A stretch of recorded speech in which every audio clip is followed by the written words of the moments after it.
What's up, everybody, and welcome back to another episode of Adventure with Roger. Today I'm going to be talking about EVE Online and some of the frequently asked questions I get about the game. And I wrote down some of them here.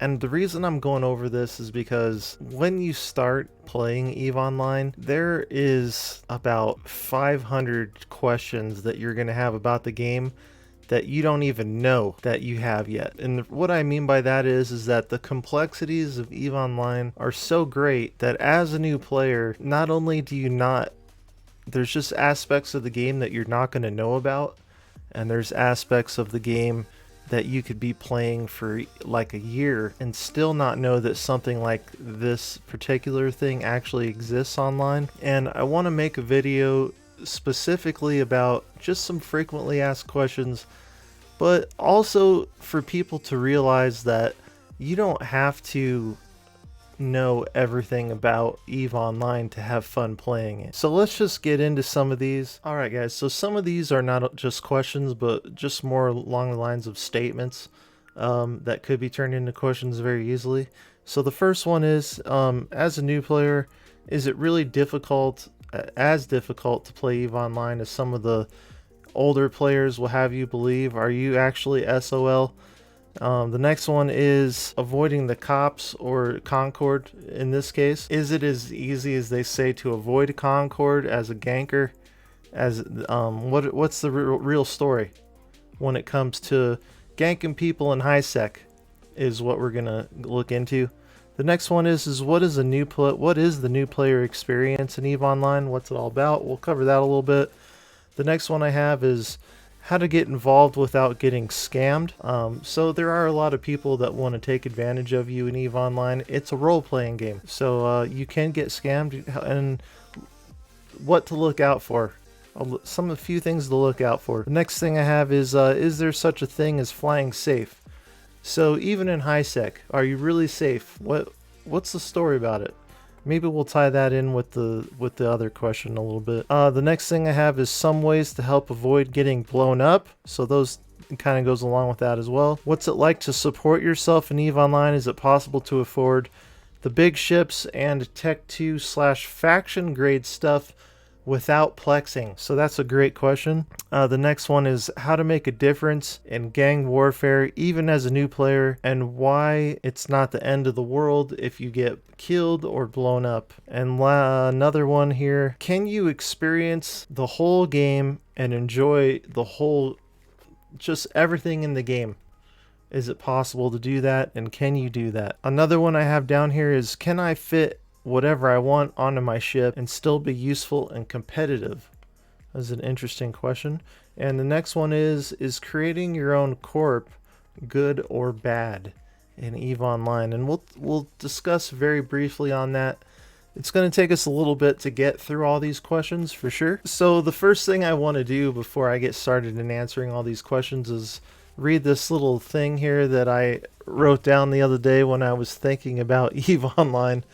And it says, EVE is a lot like a good mystery novel, but it can't be solved by reading the last page of the novel. The only way to solve what's going on in this game is by interacting with its complexities and slowly putting your sticky notes up on the investigation board. One day at a time, you will find out a little more until you have a good idea of who the players are in the mystery itself. But remember that every good investigator has at least one unsolved case that they're always going to obsess over. So that's just something I wrote down about EVE. I thought it was very fitting for what EVE is in a nutshell, and I like to compare EVE to a good mystery novel like that because, like I said, the complexities of it you just don't know about, and the deeper you get down the rabbit hole, the more things that you need to learn about. And so let's just get into some of these questions. I'll just start with the first one. So is EVE Online really that difficult, and are you kind of SOL having the old player mentality where the way EVE used to be, so to speak?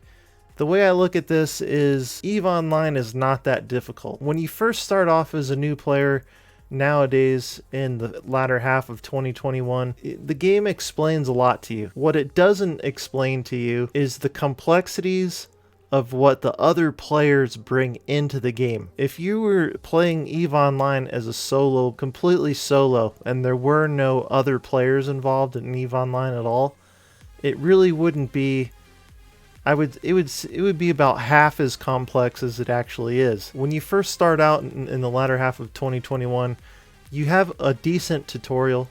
It teaches you how to fly your ship. It teaches you about the different types of ships there are and the different types of industry that there are. And it teaches you that there's such a thing as scanning out wormholes, scanning out different pockets of space.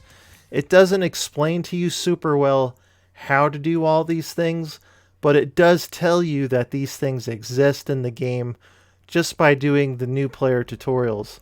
Now, 10 years ago, even less than that, 5 years ago, as a new player in EVE Online, you didn't have these tutorials.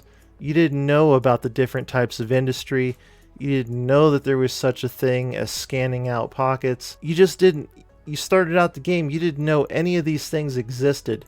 All you knew is that here's a spaceship, here's how to fly it, and they didn't really teach you how to fly it that well, but they did teach you how to fly it. Even to this day, they don't teach you about the complexities of this is the type of ship that you're going to fly, this is the type of modules you want to put on your ship. These type of modules use this type of ammo. This type of ammo is best in this type of situation. There's just a multitude of complexities that go along no matter what type of spaceship you want to fly, no matter what type of industry you want to get into. Each question that you answer leads to another question, is what I'm trying to say. So, is it really that difficult? Yes, it can be that difficult, but at the same time, it can be extremely easy depending on how easy you are to please as a player. If you just want to do some mining, even mining has its complexities to it, but you can go out there, you can mine, and you can learn enough on your own about blueprints, the things that you need to train up on in order to create your first spaceship. You can do all that stuff on your own, but like, what if you want to research blueprints? What if you want to figure out what the best space station is to sell your spaceships at after you create them? There's just a whole new multitude of questions that come along with each question that gets answered. And the only way to figure out those complexities is to play the game itself. Okay, I gotta move on to the next questions because you can get really carried away. Okay, is it possible? The next one was, is it possible to avoid the cops or Concord, which is the name of the cops in EVE Online, as a ganker in high sec? Okay, so first thing we need, I'm going to try and treat this as if you've never played EVE Online by trying to answer these questions. So in EVE Online, there's different types of space. The two main types of space that you have are high sec and low sec. There's other types of space, but we won't get into those in this video. So the main types are high sec and low sec. High sec is 0.5, 0.6, 0.7, 0.8, 0.9, and 1.0 space. And low sec is 0.4, 0.3, 0.2, 0.1, and 0.0. Anything 0.5 and up in high sec has Concord. And Concord is the police in EVE Online, and they help deter people from shooting at other capsuleers. However, you are never 100% safe. It doesn't matter if you're in 1.0 space. It doesn't matter if you're parked right on top of Concord. If somebody decides that they want to blow up your ship, there is absolutely nothing that you can do to prevent that from happening, except see it happen before it happens. And what I mean by that is that if you have somebody that hates you bad enough to the point where they want to blow up your ship, it doesn't matter where you are. They can bring enough players and enough firepower to destroy your ship before you can react to it.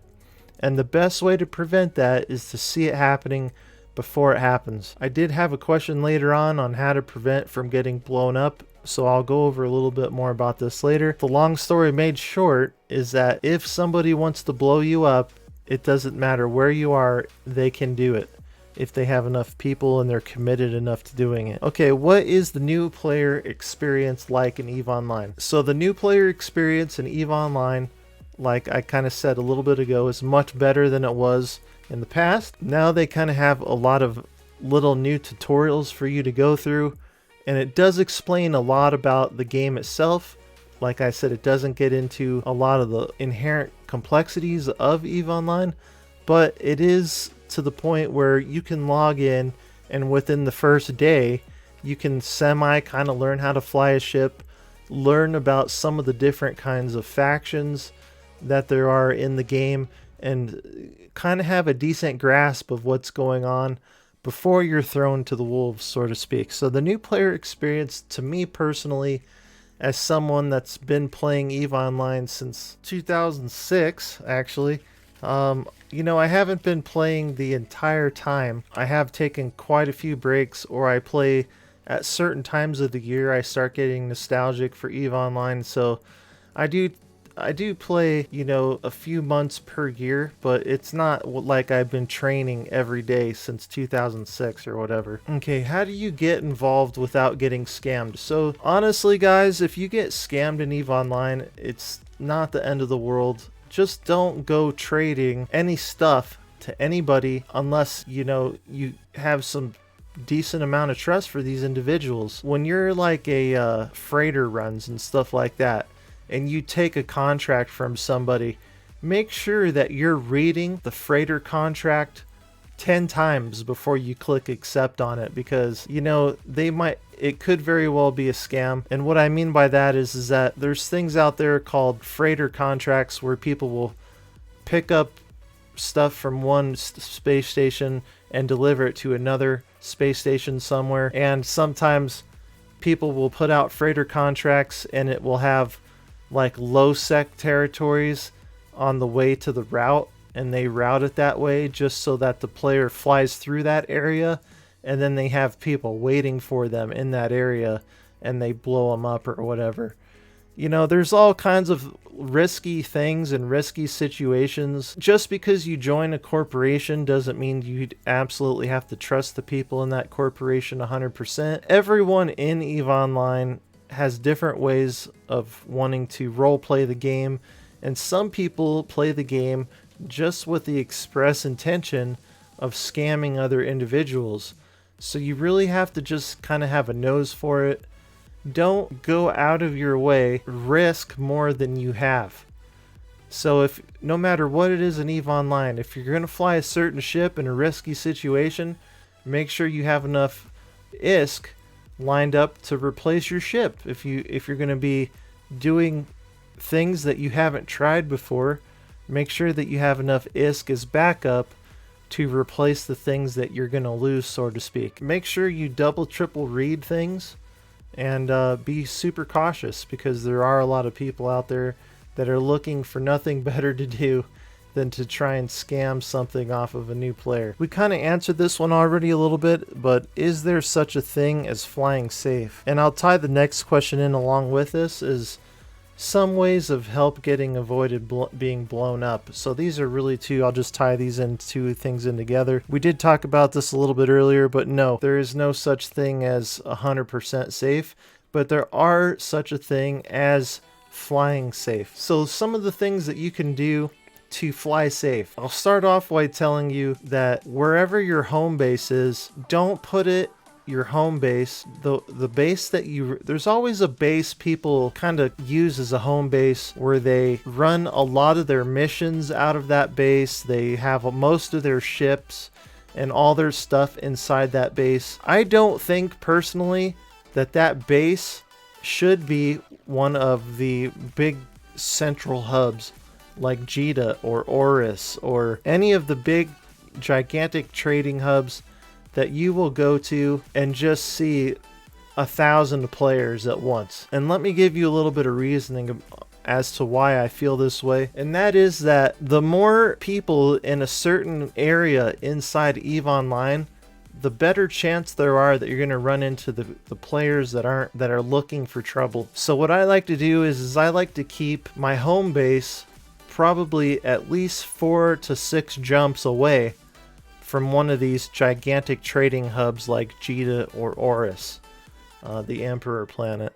So when I run level 4 missions, level 2, 3, or 4 missions, because I mostly hang out in high sec personally, I don't have to worry. I do have to worry, but not as much as I would as if I was running missions in like one of the major trading hubs or 2 to 3 jumps away, because most of the time these players aren't going to go that many jumps out of their way just to gank somebody they don't know that is even there. So that's one of the things that you can have that works to your advantage. Another thing that you want to do always is have your chat box open to local when you're running a mission in high sec. What that is going to do for you is allow you to see who is coming in and out of your local space.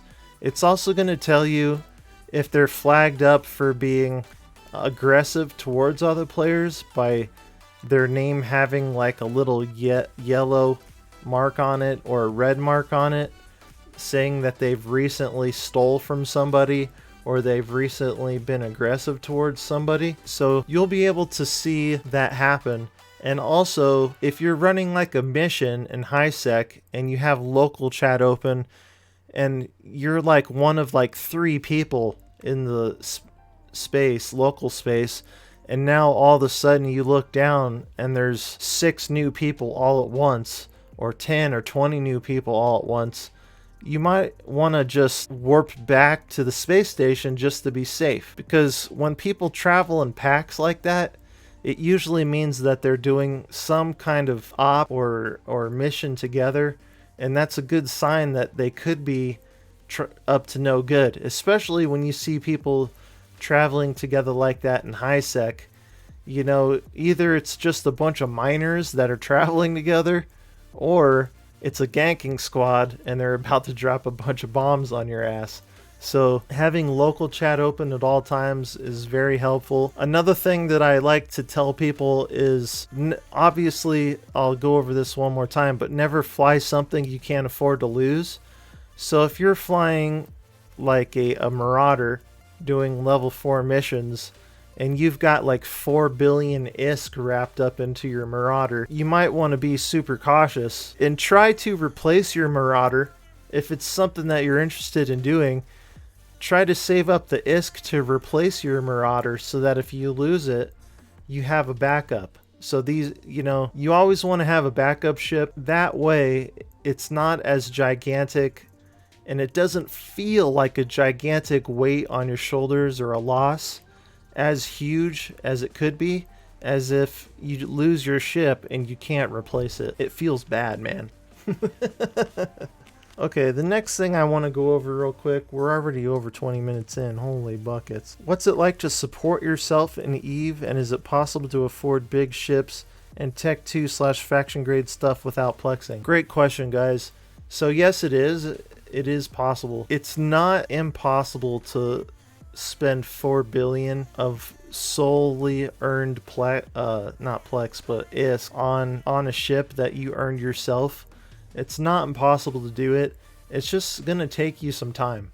So if you only operate in high sec, and I'm just gonna treat everything like you're a brand new player today, obviously. If you're starting off on level 1 missions and you're working your way up to level 2 missions, then level 3 missions, then level 4 missions, in order to do that, you're gonna have to constantly be upgrading your ship. And the reason why I'm getting into that is because some of the Tech 2 modules that you're gonna want to put on your ships, including the faction modules and a lot of the things that make your ship just awesome, are not things you're going to be putting in onto your ship for the first couple of months that you play EVE Online. Depending on how much you play, even the first couple of years you play EVE Online. And the reason for that is because as you progress through EVE and you can fly better things, you're constantly spending ISK on things. So as you upgrade from a frigate to a destroyer, you're gonna spend your money and go back down. You know, as you progress from a destroyer to a cruiser, you're gonna build up ISK, and then it's gonna go back down.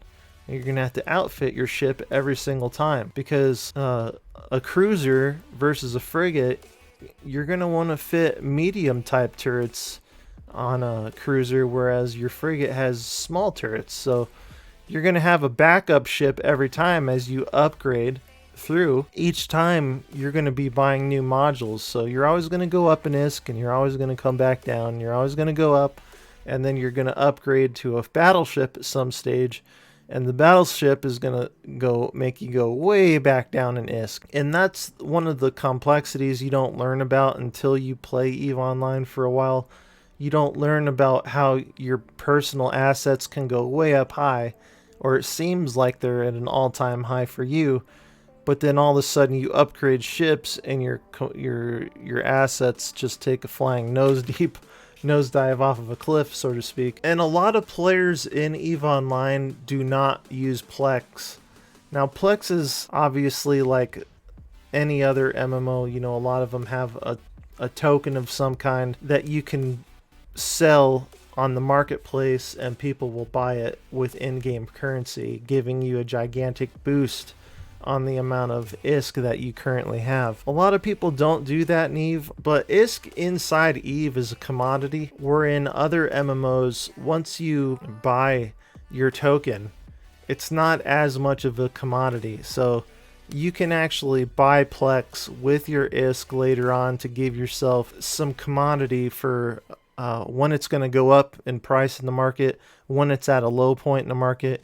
You can kind of buy and sell Plex on the marketplace to play the market, so to speak, just like a stock market in real life. But I digress. I'm getting way off topic here. So yes, the answer to the question is, well, can I afford these things without plexing? Is yes. It just requires more patience on your part as a player. Obviously, I know that's kind of just a very simple way of answering that question, is by saying, oh sure, everything's possible if you're just patient. But there are ways of speeding it up, obviously, and one of those is the more you play, the more you can possibly make. But again, it depends on how safe you fly. There's so many different factors to it, but yes, it is possible. Okay, this question is, how do I make a difference in gang warfare even as a new player, and why is it not the end of the world if you get killed or blown up? Okay, how to make a difference even as a new player. In EVE Online, there's a lot of complexities when it comes to PvP, and the way you fit your ships in PvP, you can have anytime you have 2 people versus 1,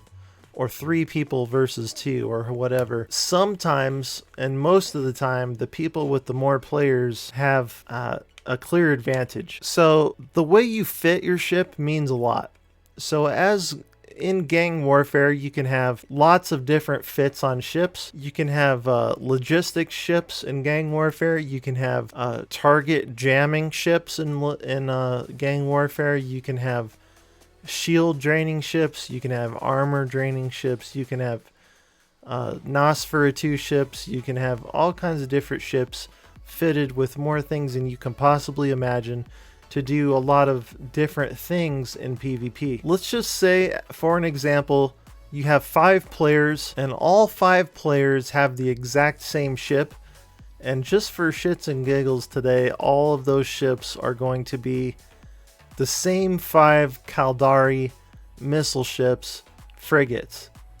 Every single one of those frigates has 4 missile launchers, small light missile launchers, and they're going to go up against in a PvP fight against 5 other players, all also flying similar ships. Only these 5 guys have played together for a while, and we're going to throw a monkey wrench into it and say one of these ships is a small logistics vessel that heals shields on other ships, and one of the frigates on the enemy team has a target jamming ship. One of the frigates on the enemy team has a stasis web of fire, and one of them has a Nosferatu, and one of them has a warp jammer. So they're doing a lot of things. They're countering you by being able to heal one of the ships, and you only have damage on the enemy team. So 5 frigates and 5 frigates. These guys only do damage. these guys have a healer. Not only do they have a healer, they have one person capable of making people lose their target, which then makes one of these guys have to retarget the thing guy before they can even shoot at them. And even when they are able to shoot at people, they have to deal with the fact that they're still being healed, as well as they're having their shields be drained and they're having their capacitor drained. And so you can you see what I'm saying? One of these small fleets of 5 frigates has a commanding presence over the field, and these guys with just the straight up 5 frigates that have missiles are at a severe disadvantage and should probably try to warp out as soon as possible if they can. But the problem is that these guys even have a warp field disruptor on their side, so it becomes really complicated really fast. And sometimes that's what I was kind of trying to answer the question here is it possible to make a difference in gang warfare? And the answer is yes. Just showing up to do damage sometimes is enough. But if you can fit one of these things, one of these different types of gang warfare modules on your ship, then it makes a big gigantic difference, even if it's just a target jammer. So that's something to think about. And before you find yourself going to do some of this PvP, make sure that you kind of have a good idea of what role you're going to take inside the PvP itself, so you don't find yourself out there as the group of 5 individuals all flying the same ship, all using the same weapons, and completely get countered and destroyed. It's a good learning experience, regardless of how you do it, by just flying really cheap ships at the beginning when you first start learning how to PvP. But yes, the answer to the question is yes, you can make a difference. So we kind of went over the tutorials a little bit, so I'm just going to skip that question. But yes, there are tutorials in the game now, and yes, they are a lot more effective than they used to be, but they're not covering the complexities of the game, just the sheer basics. Okay, so the next question is kind of a loaded question, and that is it possible to experience the whole game and enjoy the whole game? So the answer is yes, it is possible to experience the whole game, but the answer is also that you're not going to be able to experience the whole game at once, and definitely not in any normal time span or frame of time. It would take you years to experience everything EVE has to offer, just because of the complexities of it, like I was talking about earlier, and also the sheer scale of it and the complexities of what the other players bring into the scenario keep it evolving and changing all the time. So, you can do industry, you're going to do mining, are you going to be a corporation head? Are you going to hang out in high sec? Are you going to hang out in low spec? Are you going to hang out in dead space? Are you going to be doing wormholes? Are you going to be scanning? If you're going to be scanning, what type of scanning are you going to specialize in?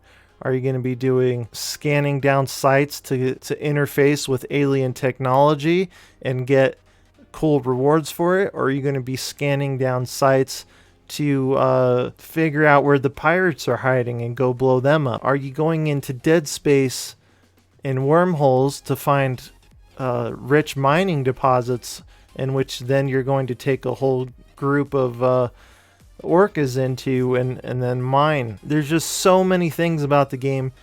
Yes, you can experience a lot of them, but no, you're not going to be able to do them in a short time frame, and no, you're not going to be able to do them all at once. You're going to have to sooner or later specialize in something until you've been playing the game for like 10 years. And if you've been skill training the whole time, then you can just wake up on any given day and say, hey, I'm going to go do this one thing. So I know that was kind of a loaded question, but I hope that kind of answered it, kind of, sort of. So the next question I had is, can you fit whatever you want onto your ship and still be useful and competitive? The answer is no. You can't just nilly-willy put whatever fitting on any ship that you want to and still be useful. I was going to say something. I was going to say some bad words, but I'm just going to say useful or competitive. I'll give you a short example. You're starting off as a new player. You get your first battleship. You can't fit, let's just say you're flying Galante, guys. You get your first battleship and it's a Dominix. Now, Dominixes specialize in drones. It doesn't matter what type of drones you want to specialize in, if it's small, medium, or large. If it's don't even get me started on drones, that's a 2-hour conversation in itself. What you don't want to do is take a Dominix, throw a bunch of missile launchers on it, 3 different kinds of drones, and shield boosters and armor hardeners on it, and 3 different kinds of weapons and 3 different kinds of drones, and go out and expect that you're going to be able to kill anything, because it definitely definitely don't tell anyone you're going to do that, because they're going to laugh at you. But what I'm trying to say is that you definitely want to read up on what your ship is capable of and then exploit that. So if you're flying a Dominix, you're going to read up on it. You're going to realize it has 10% bonus to drone hit points of damage and drone optimal range. So you're going to want to use the Dominix as a drone ship. You're not going to want to fit it with like guns and not use drones. Likewise, if you're flying a Caldari ship, most Caldari ships are missile boats. So you're not going to want to put lasers on your Navy Raven.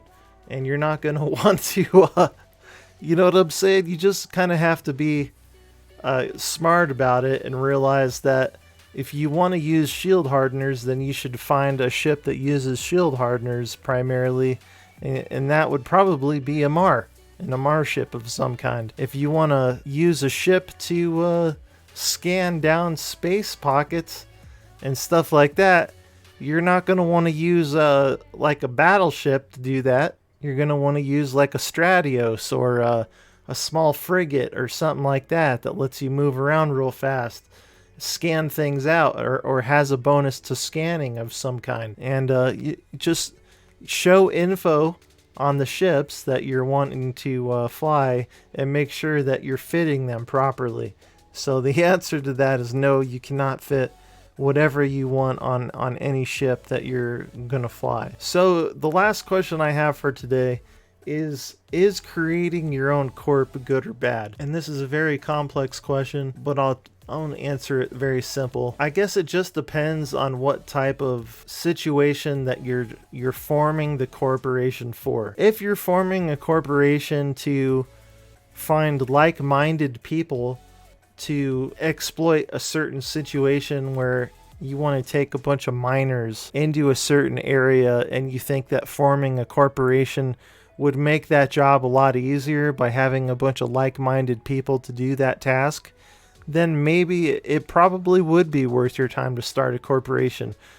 But if you're starting a corporation with the express intent to find somebody to PvP with, and then you're inviting anybody that you can get into your corporation, I would be extremely careful with that situation. Part of the reason for that is because when you involve the PvP aspect of EVE Online into any corporation, you always have the threat of someone spying on you within your own corp and giving away your positions, giving away your location and the targets that you're going to be hitting. A multitude of reasons why starting a corporation can be more of a detriment than it is helping your situation.